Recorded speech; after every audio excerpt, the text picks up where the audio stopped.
Bonjour, je suis avec Sophie Hieronymus qui va me coacher, qui va me faire travailler sur mes morceaux, puisque Sophie a une approche bien à elle, bien particulière. Est-ce que tu veux bien te présenter? Oui, bonjour. Donc je suis psychomotricienne, c'est ça la particularité. Et comme j'ai précédemment chanté, dansé, joué la comédie, j'ai fait la somme de mes deux vies pour en entamer une troisième il y a déjà quelques années, où je travaille à la fois sur la qualité du geste vocal et sur la qualité de l'interprétation, avec qui veut bien me faire confiance.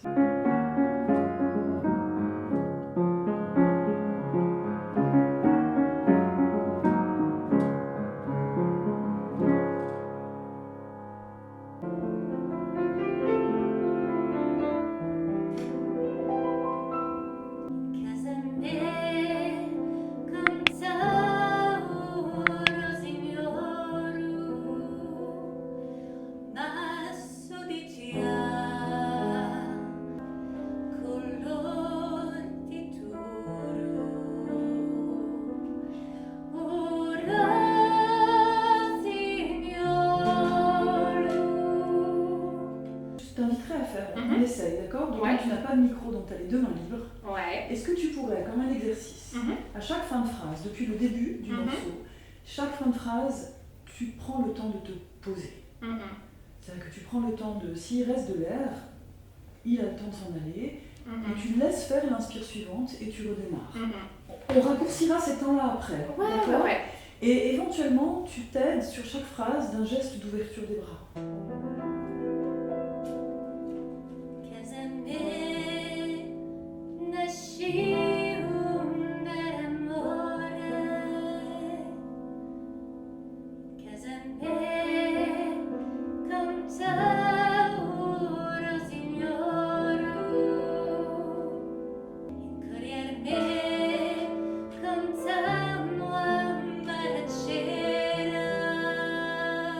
Et toi qui la connais? Oui, moi je lui ai dit la même chose que ce que tu viens de dire. Ouais. C'est-à-dire que comme c'est une chanson lente, Oui. tu as le temps de respirer entre les phrases. Parce que nous, ça nous donne ce temps de respiration aussi, ça nous donne le temps de digérer. Voilà. C'est beau, les mots sont Oui, beaux. il faut l'apprécier. Toi, t'es belle, la mélodie est belle, tu chantes bien. Donne-nous aussi à nous ce temps de la respiration. En fait. C'est un cadeau que tu nous fais aussi si tu prends le temps. Ouais. Essaye d'avoir des gestes qui se prolongent au-delà de toi dans l'espace. Allez, on va essayer. Parce que pour l'instant, la majorité de tes gestes étaient des gestes que tu contenais, qui s'arrêtaient vraiment à la limite de tes extrémités, tu vois. Et j'aimerais bien, on fait un essai, on va voir ce que ça donne. Donc, est-ce que tu vois la différence entre un geste qui fait nanana, et ça s'arrête là. Tu peux avoir le même geste de fermeture, mais qui fait nanana. La direction continue, tu vois. Et ce temps-là, c'est aussi un temps où tu peux relâcher les muscles que tu as mis en boucle, les abdominaux surtout, pour laisser faire l'inspire le plus naturellement possible, que le geste des mains n'induise pas un blocage.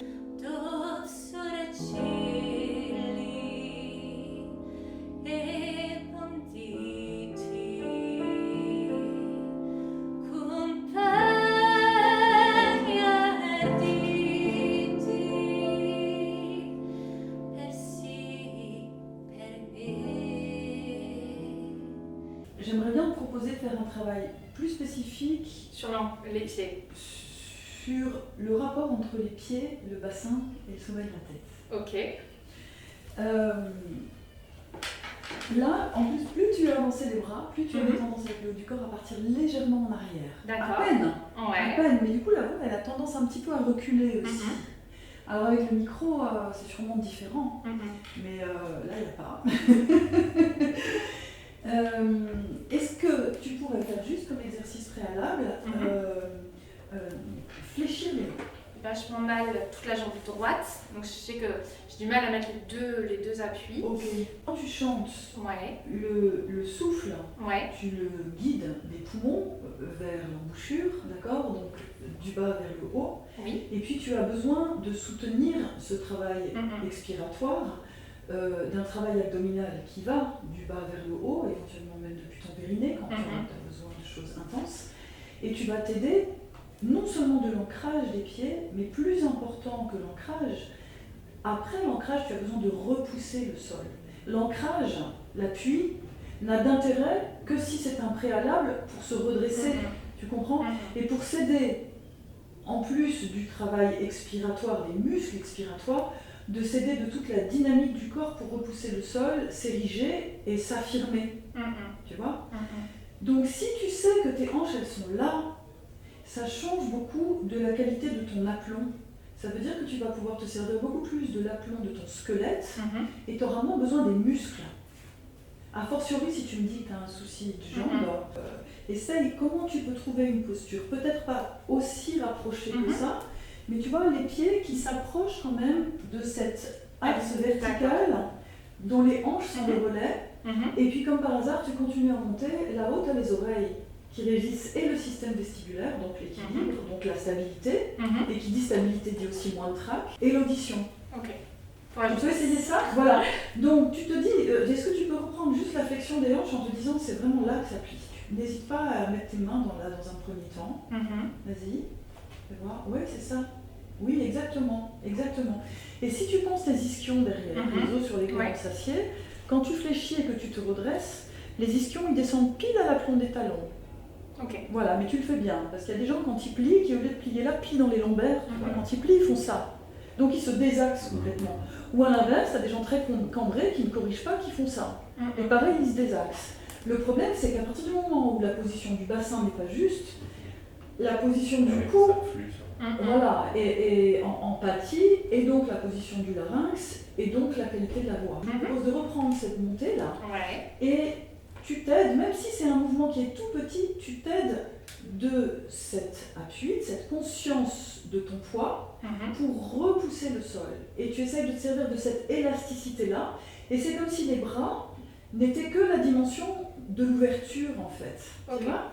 Tu peux penser aussi diaphragme, la qualité de l'inspire diaphragmatique. Elle prépare aussi, elle soutient aussi l'ouverture des bras, elle soutient l'ouverture du regard. Et par des pieds, pour vraiment associer à cette dynamique que te donne se repousser du sol, ensuite l'ouverture à l'horizontalité. Pour l'instant, on utilise les bras, mais après, tu ne feras plus. D'accord ? On essaie.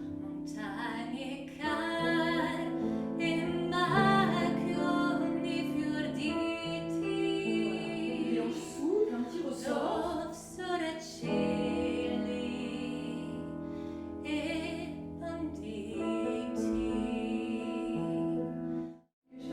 Je suis désolée, c'est frustrant. Est-ce que tu as la sensation d'avoir réussi à mettre en pratique quelque chose de ça? Surtout sur le début c'était bien, je sentais moins d'ailleurs la douleur sur la jambe droite. Ça c'était très bien, et après ça quand je chante en général j'ai tendance à pas mal me déplacer, et j'ai senti là quand je me suis déplacée, hop ça s'était un peu désaxé. Oui, alors peut-être que ce qui pourrait t'aider c'est aussi la conscience de la différence entre, tu vois, quand tu es juste soumis à la pesanteur, que tu es dans une sorte de poids passif, tu pèses de tout ton poids sur tes pieds. Une personne âgée qui est dans un fauteuil tout le temps, c'est la caricature du poids passif, à tel point qu'elle ne trouve même pas le ressort pour se mettre debout. Tu vois ? Parfois, j'exagère, mais parfois tu as dans ton corps un peu cette tendance, tu vois, de te laisser aller, surtout dans le bas du corps, parce que le haut reste tonique, expressif, etc. Mais justement, il doit, je pense, compenser le fait que le bas de ton corps est moins investi. Donc, évidemment, tu peux penser cette dynamique de ressort, de repousser sur les pieds que j'évoquais, mais tu peux peut-être, pour faire plus simple quand tu es en train de chanter, juste dire, par rapport à cette force de gravité qui régit notre quotidien, j'essaye d'être dans une dynamique de poids actif. Tu vois, qu'est-ce que ça change? Fais juste là la caricature du poids passif. Voilà.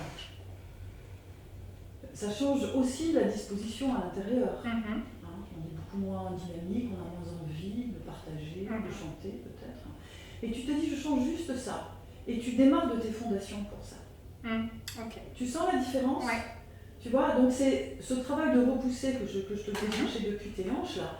En fait, même avec les jambes allongées, pas raides, ça peut être là aussi. C'est juste une différence d'attitude par rapport à cette force de gravité qui nous traverse.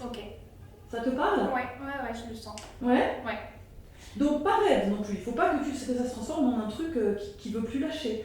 C'est souple, le temps de la phrase, et de la même façon que tu vas relâcher les expirateurs, tu donnes un peu de jeu ici. C'est subtil, on ne va pas voir sous ta robe ce qui se passe, mais on va entendre la différence.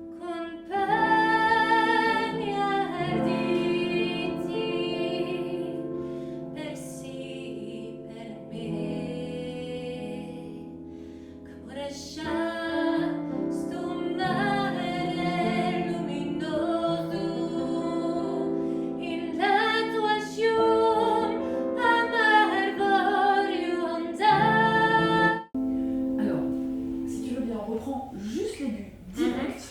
Direct. Ouais, et s'il te plaît, essaye d'utiliser plus encore tes pieds et ouvre avant le son déjà. Ouais. Ouvre. Il ne s'agit pas forcément d'ouvrir en grand à l'extérieur, mais ouvre à l'intérieur la bouche. D'accord. Ça, vas-y. La justesse, tu vas la trouver en ouvrant et en soulevant. Un peu plus en haut, en arrière, voile du palais et tous les périphes staphyla là-haut. Donc ouvre avant, à l'intérieur, et à la fin de cette phrase, avant la reprise de Dolcissimo que tu fais, laisse-nous le temps et laisse-toi le temps encore plus. C'est beau ce moment. Tu reprends trop vite, c'est dommage. On veut l'écho de toute cette montée, de cette phrase, de cet addio. Pose-toi, nous aussi on digère, on fait et puis tu reprends tout doux, on fait caresse maintenant, c'est juste ce dont j'avais envie quoi. Ouais, c'est ça, tu vois, laisse-le remplir la pièce. Ouais. Nous arriver, nous traverser et faire son chemin chez nous, il faut tout ce temps-là.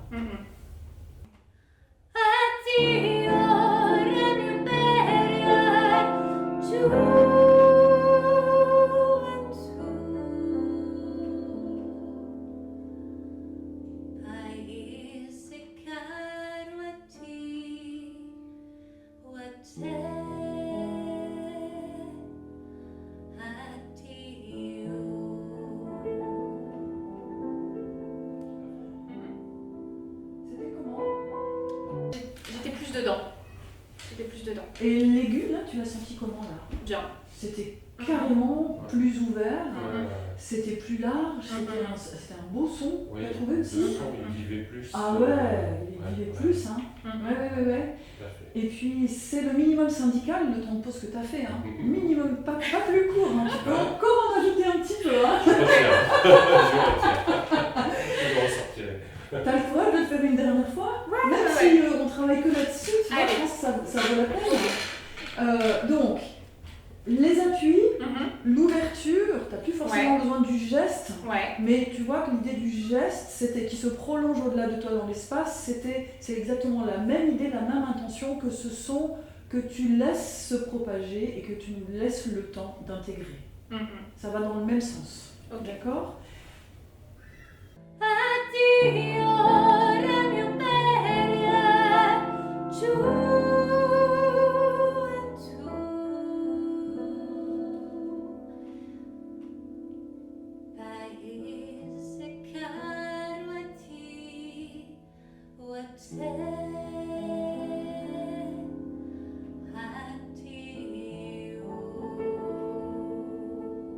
Dans le addio à la fin, il y a des moments où tu peux vraiment y aller avec le travail du haut du thorax. Je ne sais pas si Maria Callas est le meilleur exemple, mais en tout cas, en termes d'expressivité, c'était quand même un modèle exceptionnel. Tu sais, il y a des photos d'elle qu'on voit avec la main sur la poitrine, il y a des photos où c'est très fermé là. Alors on pourrait dire, mais non, ça c'est tout à fait anti-chant. Mais qu'est-ce qui empêche de faire addio? Tu peux essayer. Tu vois, parfois on est un peu prisonnier de l'idée d'ouvrir. Oui, mais peut-être qu'il y a un moment où, avec la douleur, il peut y avoir quelque chose qui se concentre. Tu vois? Mais comme je te disais tout à l'heure, qui se concentre sans se raidir. Parce que sinon, forcément, la voix, elle suit le même chemin. Mais juste de jouer entre les moments où tu as besoin de cet appui du diaphragme, parce que peut-être il y a un aigu, peut-être il y a un forté, et les moments où ça peut donner où tu peux teinter ton intention de quelque chose de plus intérieur en n'hésitant pas à utiliser quelque chose là-haut, soit qui se rassemble, soit qui s'ouvre, mais en tout cas, quelque chose qui se meut.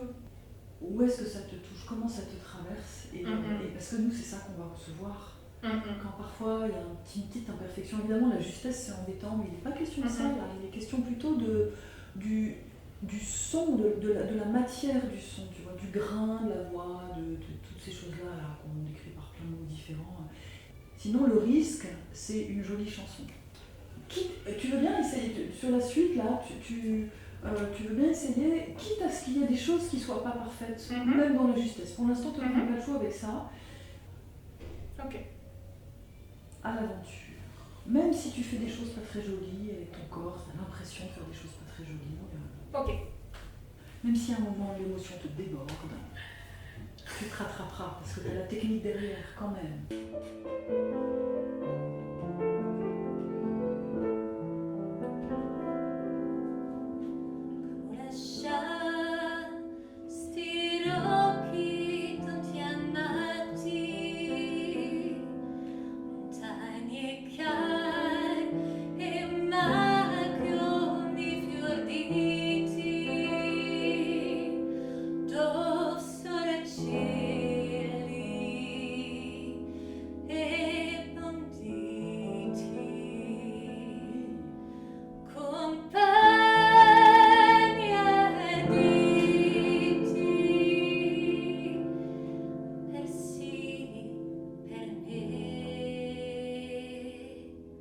C'était comment pour toi là?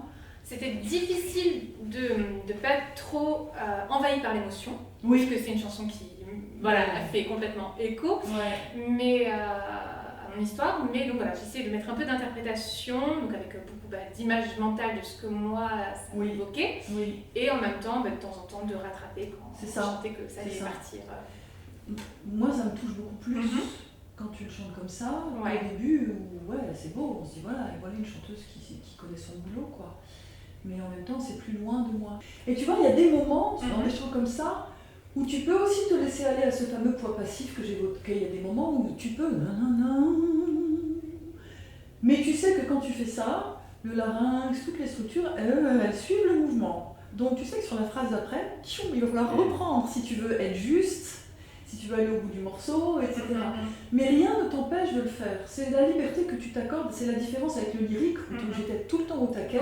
Dans ce genre de répertoire, plus tu vas t'autoriser, à partir de ton intention, que tu laisses traverser ton corps ou exprimer par les mouvements de ton corps, plus tu vas nous toucher, plus tu vas élargir ta palette. Et la chance d'avoir une technique solide, c'est exactement comme tu disais tout à l'heure, que ça te permet de te rattraper, de ne pas te laisser envahir par l'émotion. Alors, je te propose comme exercice là, si tu es capable de faire les deux à la fois, à la fois de te dire j'avance vers mon micro et non pas le micro accentue ma tendance au recul et mange-le ton micro. Come lasciasti l'occhi tanti amati, montagne chiare e macchioni fiorditi, dove soraccelli e banditi. Compagni arditi,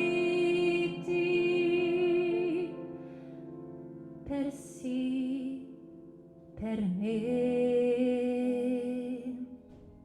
Est-ce que, je voulais pas t'interrompre, mais est-ce que tu as senti que ça change complètement l'appui sur tes pieds? Oui. Au lieu d'être un appui sur tes talons, tu as un appui qui est beaucoup mieux réparti. Autrement dit, quand tu vas y associer ce travail de repousser du sol comme ça, tu seras plus dans une verticalité qui se fait grâce à tes muscles de posture et pas grâce à ton dos qui se contracte en fait. C'est la musculature superficielle qui se contracte. Tu vas utiliser beaucoup plus ces muscles paravertébraux. Et comme par hasard, ces muscles-là, si on parle en termes d'organisation neuromotrice, ils font partie de la même organisation que le diaphragme en fait. Tu vois. Le diaphragme, c'est la coupole horizontale qui vient compléter cette dimension verticale. Merci beaucoup Sophie, ça Avec m'a plaisir. beaucoup aidée et je pense que je vais tirer profit de ce temps partagé et de ton coaching. Merci beaucoup. Et nous avons profité de la saveur de la Corse. Merci.